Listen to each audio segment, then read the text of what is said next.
திருநெல்வேலி அருகே காருக்குள் எரிந்த நிலையில் எலும்பு கூடாக மீட்கப்பட்ட ஒரே குடும்பத்தைச் சேர்ந்த 4 பேரும் பெட்ரோல் ஊற்றி தற்கொலை செய்து கொண்டது பதைபதைக்க வைத்துள்ளது. கடன் தொல்லையால் விபரீத முடிவெடுத்ததன் பின்னணி என்ன?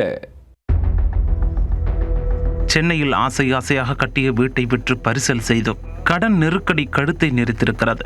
ஊருக்குள் தலை காட்ட முடியாததால் காட்டுப்பகுதிக்குள் சென்று குடும்பத்துடன் தற்கொலை செய்து கொண்டிருக்கிறார்கள். உயிர் போகும் நேரத்தில் பெற்ற தாயை 2 குழந்தைகளும் கட்டி பிடித்தபடி எலும்பு கூடாக கடந்தது இதயங்களை நொறுங்கச் செய்திருக்கிறது. இந்த உலகை விட்டு செல்வதற்கு முன்பு கூட கடைசியாக தங்களது உடைமைகளை தானமாக கொடுத்துவிட்டு 4 உயிர்களும் பிரிந்து சென்றிருக்கின்றன. குலை நடுங்க வைத்த சம்பவத்தில் நடந்தது என்ன?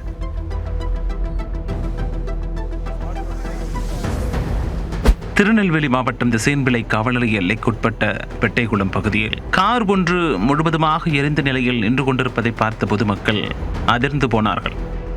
உடனே அருகே சென்று பார்த்தபோது அதற்குள் 4 பேர் முழுவதுமாக எரிந்த நிலையில் எலும்பு கூடாக இருப்பது தெரிய வந்தது.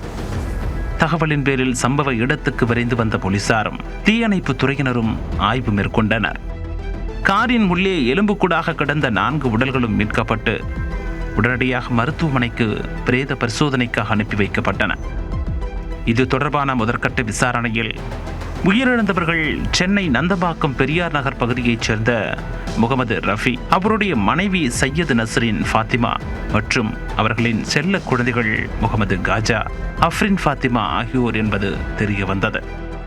இவர்கள் அண்மையில் சென்னையில் உள்ள தங்களது சொந்த வீட்டை விற்பனை செய்திருக்கின்றனர்.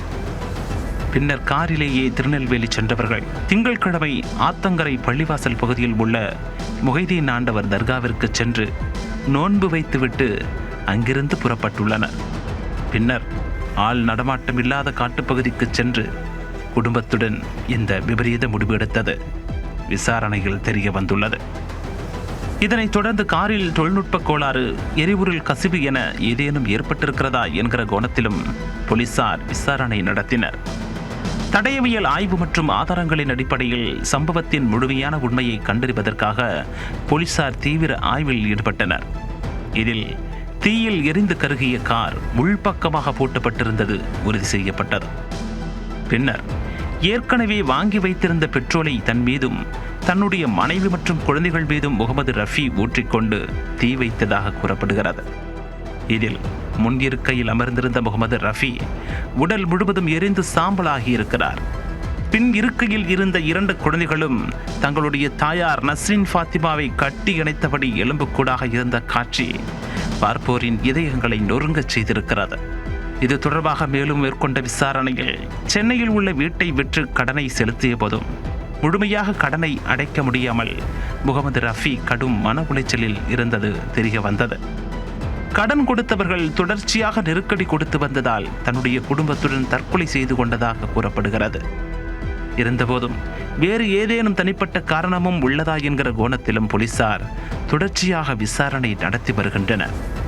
இதற்கிடையே உயிரிழப்பதற்கு சில மணி நேரத்திற்கு முன்பு ஆத்தங்கரை பள்ளிவாசல் அருகே அவர்களது உடைமைகளை தானமாக கொடுத்தது சிசிடிவி கேமராவிலும் பதிவாகி இருக்கிறது.